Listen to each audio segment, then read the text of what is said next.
Hello viewers, আশা করি সবাই ভালো আছেন। পাঁচমিশালী ফুড লাভার ভিডিওতে আপনাকে স্বাগতম। আজকে আমি আপনাদেরকে দেখাবো যে আস্ত একটা রুই মাছের মাথা কিভাবে চালান করে দিতে হয়, ঠিক আছে? হ্যাঁ, সেটা আপনাদের সাথে আজকে শেয়ার করব। দেখুন, বউ যেহেতু বাসায় নাই, মনের মতো একেবারে ইচ্ছা করে রান্না করে খাচ্ছি, ঠিক আছে? বউ থাকলে অবশ্যই মনের মতো রান্না করে দেয়, তবে এটা আমার নিজের স্টাইলে রান্না করা। আপনাদেরকে সেই রান্না করাটা মাঝখানে একটু দেখিয়ে দেবো, ঠিক আছে? এই দেখুন, এইভাবে একটু কেটে নিয়েছি সবজির সাথে শিম, ফুলকপি। এই দেখুন একেবারে কড়াইতে একদিকে চলতেছে ফ্রাই, এবং আরেকদিকে দেখুন একটু পরে শুরু হয়ে যাবে আমাদের রান্না করা। এই দেখুন রান্নায় বসিয়ে দিয়েছি, একটু কষিয়ে নিলাম, ঠিক আছে?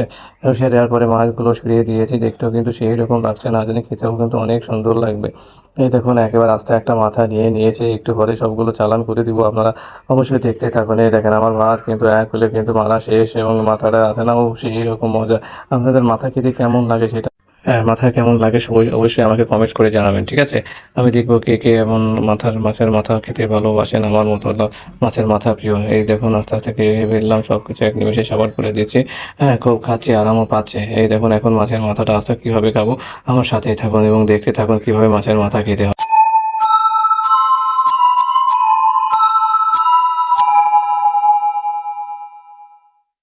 তো প্রিয় ভিউয়ার্স, দেখতে পাচ্ছেন আমার মাছের মাথা কিন্তু প্রায় খাওয়া শেষ, ঠিক আছে? আপনারা বেশি বেশি করে কিন্তু মাছের মাথা খাবেন, এবং এই শীতে কিন্তু চলে আসতেছে, অবশ্যই বেশি বেশি করে সবজি খাবেন এবং খাবার কিন্তু নষ্ট করবেন না, ঠিক আছে? আমার ভিডিওটি যদি ভালো লেগে থাকে অবশ্যই লাইক, কমেন্ট এবং ফলো দিয়ে অবশ্যই আমাকে পাশে থাকবেন। তো আজকের মতো এই পর্যন্ত, সবাই ভালো থাকেন, সুস্থ থাকেন, খোদা হাফেজ।